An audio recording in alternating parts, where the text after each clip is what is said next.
क्या भगत का कहना है कि आदिवासी बनने के लिए आदिवासी पैदा होना पड़ेगा। क्या आप लोग बस हवाबाजी ही कर रहे हैं कि सच में आदिवासी थे?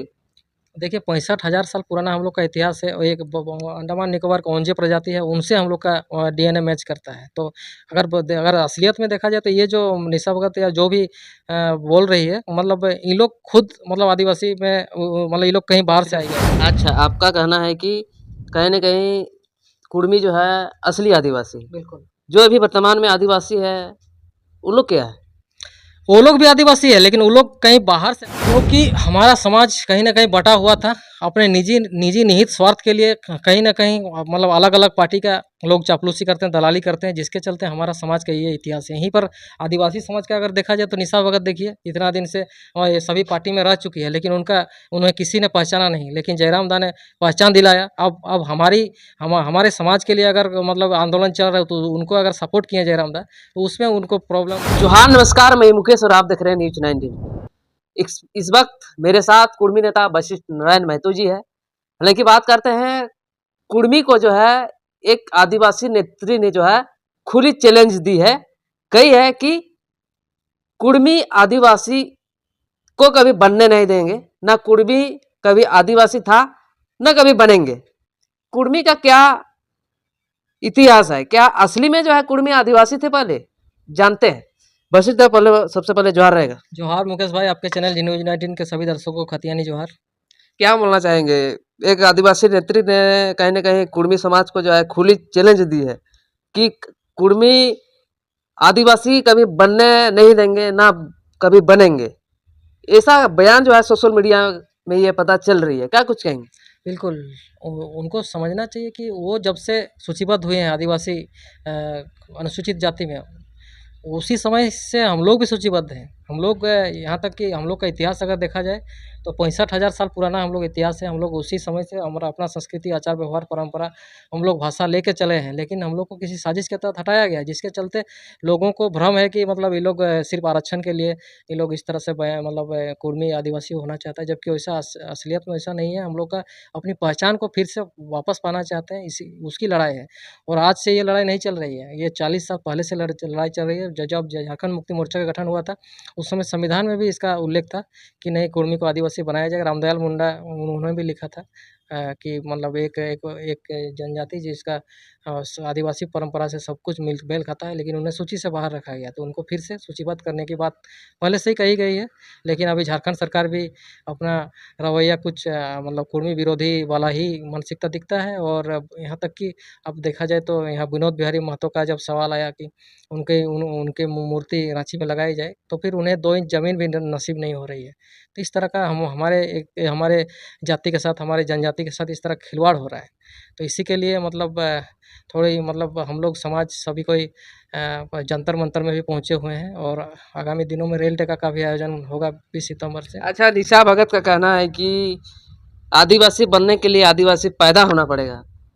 क्या आप लोग बस हवाबाजी ही कर रहे हैं कि सच में आदिवासी थे? देखिए 65,000 साल पुराना हम लोग का इतिहास है और एक अंडमान निकोबार कौंजे प्रजाति है, उनसे हम लोग का डीएनए मैच करता है। तो अगर असलियत में देखा जाए तो ये जो निशा भगत या जो भी बोल रही है, मतलब ये लोग खुद मतलब आदिवासी में मतलब ये लोग कहीं बाहर से आई है। लेकिन झारखंड का ओरिजिनल बासिंदा अगर बोला जाए, ये राढ़ भूमि का, तो फिर हम लोग हैं उसमें। कुर्मी कुर्मी ही, क्योंकि कुर्मी नवपाषाण काल से अगर देखा जाए हम लोग सभ्यता का इतिहास को, प्राचीन भारत का इतिहास को हम लोग नवपाषाण काल से हम लोग जोड़ते हैं, पढ़ते हैं। एनसीईआरटी का किताब में भी लिखा गया है। तो लगभग 40, उसमें तो 50,000 वर्ष पुराना का इतिहास है। तो उस समय से अगर नवपाषाण काल शुरू हुआ है, तो उस समय कृषि का आविष्कार सबसे पहले हुआ। तो कृषि का आविष्कार होने के बाद ही हम लोग एक जगह रहना शुरू किए हैं। उसके बाद सभ्यता संस्कृति विकसित हुई है। उसके बाद ये मतलब आज तक हम लोग इस तरक्की के सोपान पे पहुँचे हैं। तो कृषि कार्य की परंपरा अगर बोला जाए तो कुर्मी जाति ही शुरू की है। कुर्मी कुर्मी नाम से ही कुर्मी मतलब एक कृषि कार्य का मतलब उसमें एक, क्योंकि कुर्मी मिट्टी कोड़ने के लिए कुर्मी का नाम हुआ है, और मिट्टी कोड़ के खेती किया है। और खेती मतलब जो भी पर्व त्योहार संस्कृति अगर देखा जाए, तो सबसे पहले आपका रोहिन पूजा जो होता है, रोहिन रोहिन में बीज वपन होता है। उसके बाद करम होता है। करम में देखिए, और बीज वपन के बाद बीज, हाँ, करम से पहले आषाढ़ी पूजा जो कि ग्राम पूजा बोला जाता है, उसमें उसमें मतलब अच्छा बारिश होने के लिए पूजा किया जाता है पेड़ के नीचे करम थान में। उसके बाद फिर अभी अभी करम पूजा हो रहा है सभी जगह आप देख सकते हैं। तो करम पूजा में मतलब एक आखिरी मतलब उसके बाद जितवा होता है। तो किस तरह से मतलब एक बीज का मतलब एक पौधे के रूप में ये उसका निर्माण होता है। उसके बाद ही फिर कृषि कार्य की शुरुआत होता है। तो अभी लगभग हम लोग का बीज पौधा बनकर तैयार हो गया है। अभी धान हर जगह लहलहाते फसल आप देख सकते हैं। तो अच्छा, आप पूरे कुर्मी समुदाय के पूरे हिस्ट्री को यहाँ पर साझा कर रहे हैं। मान लेते हैं कि कुर्मी आदिवासी थे, लेकिन कहीं न कहीं लगातार जो है आप लोग रेल टेका दार चक्का का आंदोलन करते हैं, लेकिन परिणाम जो है कुछ ऐसा निकल के नहीं आ रही है। अभी जंतर मंतर तक पहुँच गए हैं, तब पर भी जो है ऐसा कुछ परिणाम निकल के नहीं आ रही। क्या कुछ कहेंगे? क्योंकि हमारा समाज कहीं न कहीं बँटा हुआ था, अपने निजी निहित स्वार्थ के लिए कहीं न कहीं मतलब अलग-अलग पार्टी का लोग चापलूसी करते हैं, दलाली करते हैं, जिसके चलते हमारा समाज का ये इतिहास है। यहीं पर आदिवासी समाज का अगर देखा जाए तो निशा भगत देखिए, इतना दिन से ये सभी पार्टी में रह चुकी है, लेकिन उन्हें किसी ने पहचाना नहीं। लेकिन जयराम दा ने पहचान दिलाया। अब हमारे समाज के लिए अगर मतलब आंदोलन चल रहा है, तो उनको अगर सपोर्ट किए जयराम दा, तो उसमें उनको प्रॉब्लम, उनको दिक्कत हो रही है और इस तरह से बयान दे रहे हैं, चुनौतीपूर्ण बयान दे रहे हो। तो ये कहीं न कहीं एक जातिगत समरसता को तोड़ने वाली बात हुई, जिसके चलते जयराम दा ने उन्हें पार्टी से निष्कासित 6 वर्ष के लिए निष्कासित किया है। तो बिल्कुल स्वागत योग्य कदम है क्योंकि मतलब हमारा इतिहास जो है ये हमारा संस्कृति बताती है। हमें कोई उनको वो कहते हैं कि पैदा लेना पड़ता है आदिवासी, पैदा लेने से नहीं, पैदा हम लोग हैं, पैदा ऑलरेडी लिए हुए हैं और उनसे पहले से हम लोग आदिवासी हैं। लेकिन हमारी ज़मीन को हथियाने के लिए, हमारी ज़मीन को कब्जा करने के लिए हमें सूची से बाहर किया गया है। यहाँ तक कि 1901 की जनगणना में, 1911 की जनगणना में, 1913 के रिपोर्ट में हमें हमें एबोरिजिनल ट्राइब के तौर पर देखा गया है। 1921 की जनगणना में हमें एनिमिस्ट ट्राइब के तौर पर देखा गया है, रिपोर्ट किया गया है। उसके बाद प्रिमिटिव ट्राइब, हाँ 1931 में फिर से प्रिमिटिव ट्राइब हम लोग को बनाया गया। तो प्रिमिटिव ट्राइब अगर हम लोग थे आदिम जनजाति, तो फिर हम लोग कैसे हम लोग ट्राइब से हट गए? तो ट्राइबल कल्चर हम लोग का पहले से है और 1931 के बाद से हम लोग का साजिश किया था, क्योंकि उसके बाद फिर 1947 में देश आज़ाद होता है। उसके बाद दूसरा औद्योगिकरण की शुरुआत होता है। पहली पंचवर्षीय योजना के बाद फिर दूसरा पंचवर्षीय योजना। पहली पंचवर्षीय योजना कृषि कार्य पर आधारित था, उससे और दूसरी पंचवर्षीय योजना कृषि महालनोबिस मॉडल के तहत कृषि मतलब उद्योग की शुरुआत, उद्योग धंधा का स्थापना किया गया, जिसमें से आपका बोला जाए तो धुरवा में देखिए एचईसी में आपका एचईसी लगा है, सब कुर्मी लोग के ज़मीन पे। बीसीसीएल, सीसीएल आपका मतलब टाटा मतलब जमा डोबा जहाँ भी आपका जो भी प्लांट बैठा गया, सब कुर्मी लोग के ज़मीन पर बैठा गया है। तो कहीं न कहीं कुर्मी लोग की ज़मीन को किस तरह से हथियाया जाए, किस तरह से तत्कालीन कांग्रेस सरकार के द्वारा ये सब किया गया है।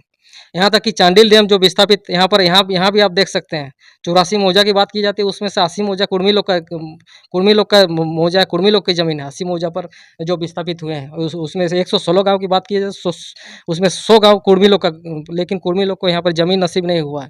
बाकी समाज, आदिवासी समाज, बाकी जो मतलब कहते हैं कि हम लोग आदिवासी, उनके लिए जाहिर गाड़ उनको यहाँ पर अनुमंडल के अपोजिट में दिया गया, लेकिन हमें अभी तक ज़मीन नसीब नहीं हुआ है। जो विस्थापित सबसे ज़्यादा ज़मीन, सबसे ज़्यादा कुर्बानी दी है, वो तत्कालीन सरकार के मतलब विरुद्ध वहाँ पर आंदोलन करते हुए, विस्थापित आंदोलन के वहाँ पर धनंजय महतो रहते हैं, तो घनश्याम महतो रहते हैं, लेकिन फिर भी हमें विस्थापितों को न्याय अभी तक नहीं मिला ईचागढ़ विधानसभा में। तो इस तरह से आप ताज़ा उदाहरण स्थानीय तौर पर भी देख सकते हैं कि हम कुर्मियों के साथ किस तरह का भेदभाव किया गया है और किस तरह से अभी भी भेदभाव किया जा रहा है। अब दिसुम गुरु के जाने के बाद जब उनको भारत रत्न की मतलब दिलाने की बात की जा रही है, लेकिन वहीं पर जेएमएम उनके दिसुम गुरु जिनको गुरु मानते थे, विनोद बिहारी महतो, वो जेएमएम का संस्थापक, लेकिन उनको कोई स्थान नहीं दिया गया है। यहाँ तक कि मतलब उनका नाम को धूमिल करने का प्रयास किया जा रहा है। अब शहीद निर्मल महतो सामने शहीद हुए हैं, वो ईचागढ़ की धरती, यहाँ पर शहीदों की धरती रही है, लेकिन शहीद निर्मल महतो, सुनील महतो, उनका एनआईए जांच का रिपोर्ट अभी तक सार्वजनिक नहीं किया गया। तो इस तरह से कहीं न कहीं हमारी जनजाति के साथ खिलवाड़ हुआ है, धोखा का शिकार बनाया गया। सबसे ज़्यादा कुर्बानी अगर दिए हैं तो हम लोग का जाति, ये कुर्मी जाति दिया है। लेकिन झारखंड के आंदोलन में रघुनाथ महतो से लेकर निर्मल महतो, सुनील महतो, अभी जयराम महतो देखिए, तो ये हम लोग का ब्लड में है कि ये आंदोलन करना। हम लोग नेतृत्व गुण हमारे ब्लड में है, लेकिन उसको देख के अगर उन्हें जलन हो रहा है, उनको लगता है कि हमारा अधिकार छीन रहे हैं, उनका अधिकार हम लोग नहीं छीन रहे हैं। हम लोग को अगर मतलब आरक्षण मिल भी जाता है, तो हम लोग 25% है, वो लोग 26%, हम लोग 25%। ऐसे तो हम लोग का 28% बोला जाता है, वो लोग से भी ज़्यादा है हम लोग का कुर्मी समाज। और अगर अगर अगर अगर सही में जनगणना किया जाए तो 50% के करीब होगा, 48% के करीब। तो अगर 25% भी माना जाए तो 26 + 25 मतलब 51% पॉपुलेशन अगर आदिवासी होगा, तो वो अभी 5 से 6 शेड्यूल 5 स्टेट में झारखंड है, तो वो शेड्यूल 6 स्टेट में आ जाएगा। एमटीएम, असम, मिजोरम, त्रिपुरा और मेघालय, ये 4 राज्य मतलब शेड्यूल 6 स्टेट में है, छठी अनुसूची में, तो जो कि पूरी तरह आदिवासी के लिए रिजर्व है। वहाँ पर कोई बाहरी वहाँ पर उम्मीदवार भी नहीं बन सकता है। तो बाहरी लोग जल जंगल ज़मीन को कैसे लूटेंगे? तो इसीलिए यहाँ अगर झारखंड भी छठी अनुसूची 6 शेड्यूल स्टेट हो जाता है, तो यहाँ की जल जंगल ज़मीन के साथ इस तरह का लूट नहीं होगा, जो कि अभी लूट हो रही है। तो ये बाकी जनजाति भाइयों को, बाकी आदिवासी भाइयों को समझना चाहिए। अगर जल जंगल ज़मीन को अगर असल में बचाना चाहते हैं, तो कहीं न कहीं हम लोग जो आपके साथ में जो हमेशा लड़े हैं, आपको दिशा दिखाएँ, आपके बड़े भाई के तौर पर हमेशा रहे हैं, उन्हें आपको सपोर्ट करना होगा। आप इस तरह से गलत बयान करके राजनीति को मतलब एक हवा देके, एक जातिवाद का एक मतलब रंग देके, इस तरह से एक जाति के साथ धोखा नहीं दे सकते हैं। यही मेरा कहना है। अच्छा, और एक चीज़ कहते हैं कि आप कि कुर्मी जो है हिंदू धर्म नहीं मानते, कुर्मी निराचारी धर्म मानते हैं। लेकिन कहीं न कहीं आजकल जो देखने को मिल रही है, जो कुर्मी भी जो है आजकल हिंदू धर्म मानने लगे हैं। ऐसे में आप लोग कैसे आदिवासी बनिएगा? देखिए, कुर्मी हिंदू नहीं था, लेकिन ये जो मतलब जब भारत और पाकिस्तान की जो बँटवारा हो रहा था 1948 में, और ये मतलब 1947 के बाद ही, 1947 में ही लगभग 14 अगस्त 1947 में पाकिस्तान आज़ाद होता है। तो red Cliff sir John red Cliff को यहाँ पर मतलब ये भारत पाकिस्तान जो रेड क्लिफ लाइन को बनाने के लिए उन्हें नियुक्त किया गया था। तो बाहर का आदमी को कैसे पता चलेगा कि यहाँ कौन आदिवासी है, कौन क्या है, कौन यहाँ रहा है, तो इंडियन कौन है? तो उन्हें सही ढंग से पता नहीं था। और उस समय मतलब हम लोग को ज़बरदस्ती हम लोग को हिंदू धर्म में लाया गया और दिखाया गया, मतलब भारत को मतलब अलग करने के लिए। नहीं तो हम लोग को भी पाकिस्तान तरफ भेजा जा रहा था, क्योंकि हम लोग भी आदिवासी हैं, तो हम लोग हिंदू धर्म मानने वाले नहीं थे। तो हिंदू धर्म को मतलब तो हिंदू धर्म में शामिल करने के कि हम लोग का हिंदू का इतना पॉपुलेशन है, उसको दिखाने के लिए हम लोग को ज़बरदस्ती हम लोग का ट्राइब को हम लोग को हिंदू में कंसिडर किया गया। अच्छा, आपका कहना है कि कहीं न कहीं कुर्मी जो है असली आदिवासी, बिल्कुल। जो अभी वर्तमान में आदिवासी है, वो लोग क्या है? वो लोग भी आदिवासी है, लेकिन वो लोग कहीं बाहर से आए। हम लोग का अगर मतलब हड़प्पा सभ्यता से रिलेटेड हड़ रोपा मतलब हड्डी को रोपा गया है। और हम लोग का बाहर से जो आर्यन जो लोग पहले से आया है ना, मतलब उसके हम लोग के बाद जो आर्यन आया है, वो लोग कहीं न कहीं हम लोग के साथ लड़ाई किया, हम लोग को मतलब हम लोग के साथ हम लोग का आक्रमण किया। उसके बाद हम अभी भी आप देख सकते हैं ब्राह्मणवाद के खिलाफ हम लोग का लड़ाई चलती है। ब्राह्मण के साथ ब्राह्मण कभी हम लोग को एक्सेप्ट नहीं करता है। तो क्योंकि वही लोग आर्यन है और वो लोग के साथ हमारा लड़ाई हुआ था। तो वो लोग मतलब कहीं न कहीं हम लोग का बहिष्कार करता है, तो इसीलिए मतलब हमारे साथ उन लोग की लड़ाई हुई थी और हम लोग का उसी समय से हम लोग शहीद हुए हैं। तो उसी जगह में हमारा हड़ रोपा, यहाँ हड़प्पा में भी हम लोग का अवशेष मिला है। और यहाँ पर आपका असुर सभ्यता जो लोहा का यहाँ पर खोज हुआ है, और वहाँ पर आपका राढ़ सभ्यता का अगर बोला जाए, शिखर नागपुर, आधा आधी खड़गपुर, तो ऊपर से आपका पारसनाथ से लेकर मयूरभंज तक, और इधर मिदनापुर से लेकर सुरगुजा तक, ये पूरा कुर्मी बेल्ट है। तो यहाँ पर मतलब बिहार, बंगाल, उड़ीसा, झारखंड सब कुछ आ जाता है। तो मतलब लेकिन झारखंड राज्य का जो गठन हुआ, वो कहीं न कहीं 18 राज्यों को लेके हुआ, लेकिन बाकी 6 राज्य को 18 जिलों को लेके हुआ, बाकी 6 जिला को छोड़ दिया गया। बाकी 6 जिला जो मतलब अभी मयूरभंज और आपका केवंझर, मयूरभंज उड़ीसा में है, आपका मिदनापुर, बांकुड़ा, पुरुलिया, ये जो छूट गया। बृहद झारखंड का कॉन्सेप्ट को अभी जयराम दा फिर से ये कर रहे हैं। इधर सुरगुजा में है, छत्तीसगढ़ में। तो सबको अगर मिलाया जाए तो आपको कुर्मी का इतिहास आप देख सकते हैं, क्योंकि अभी तक आपका भाषा, कुड़माली भाषा कहाँ-कहाँ बोली जाती है, उससे आपको पता चलेगा। आपके असम तक में कुड़माली भाषा बोली जाती है। बस, जय झारखंड, जोहार झारखंड। चलिए, बहुत-बहुत धन्यवाद।